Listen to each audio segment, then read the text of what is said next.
Аларга дагы мындайды: Исраил элинин ичинен же араңарда жашаган келгиндердин ичинен ким бүтүндөй өртөлчү курмандык жедегеле курмандык чалып, аларды жыйын чатырынын алдына теңирге арнап алып келбесе, анда ал киши өз элинин ичинен жок кылынсын.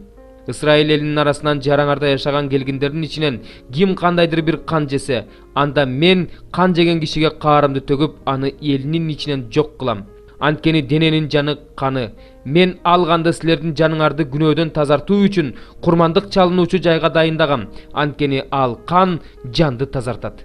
Ошон үчүн мен Исраил уулдарына мындай деп айткам: силердин ичиңерден эч ким кан жебесин, араңарда жашаган келгин да кан жебесин. Эгерде Исраил уулдарынын ичинен же араңарда жашаган келгиндердин ичинен ким тузак тартып, жегенге жараган жаныбарды же канаттууну кармап алса, анда ал анын канын агызып жерге көмүп салсын. Анткени бардык тирүү жандын жаны каны. Ошон үчүн мен Исраил уулдарына мындай деп айткам: эч бир тирүү жандын канын жебегиле, анткени кан бардык тирүү жандын жаны. Ким кан жесе, ал жок кылынсын. Жергиликтүү тургун болобу, же келгин болобу, ким болбосун, тарыпты же жырткыч жара тартып кеткен жаныбарды жесе, ал кийимдерин жуусун, өзү да сууга жуунсун. Ал кечке чейин таза эмес болуп, андан кийин гана таза болот. Эгерде ал кийимин жана денесин жуубаса, анда өзүнүн мыйзамсыздыгы өз мойнунда болот. 18-бөлүм. Теңир Мусага мындай деп айтты: Исраил уулдарына мындай деп жарыяла: мен силердин Кудай теңириңермин. Силер жашап келген Мисир жериндегилердин кылган иштерин кылбагыла.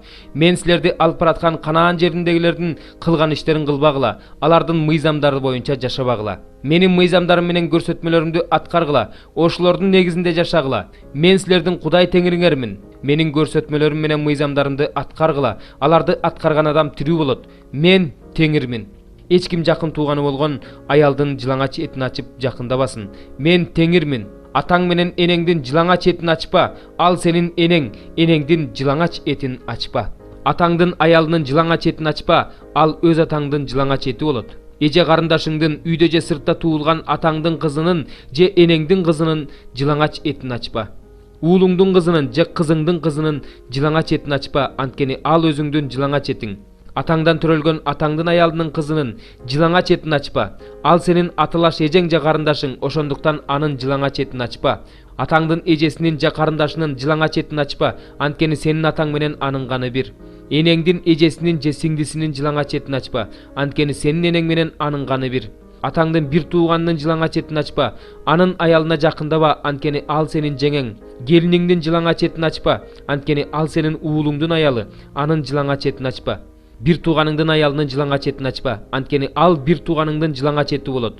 Энеси менен кызынын жылаңач этин ачпа, ал аялдын уулунун кызынын же кызынын кызынын жылаңач этин ачпа. Энеси менен кызынын жылаңач этин ачпа. Ал аялдын уулунун кызынын же кызынын кызынын жылаңач этин ачып аялды калба, анткени алардын каны бир. Бул мыйзамсыздык болот. Эжеси менен сиңдисин күнгөш кылып, аялдыкка алба. Аялыңдын көзү тирүүсүндө, аялыңдын көзүнчө анын жылаңач этин ачпа. Аялыңдын айызы келип жатканда жылаңач этин ачпа. Жакыныңдын аялы менен жатпа, эрендигиңди агызып булганба. Балдарыңды Молохко курмандыкка чалып, Кудайыңдын атын булгаба. Мен теңирмин.